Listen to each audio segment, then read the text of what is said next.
Meteorologist Jed Kristoff. He's live in downtown Charleston. Jed, I see a lot of water behind you, almost like you're reporting in front of a pond, but tell us what's going on down where you are.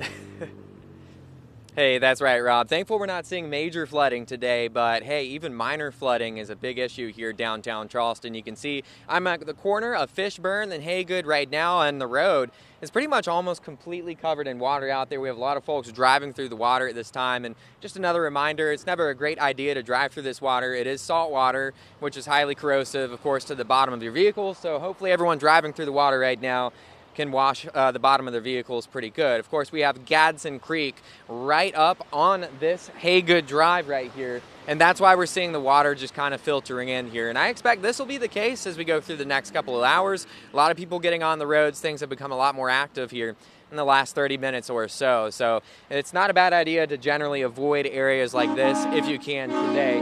But certainly a lot of folks out and on the roads right now. We'll get back to you guys here in just a minute.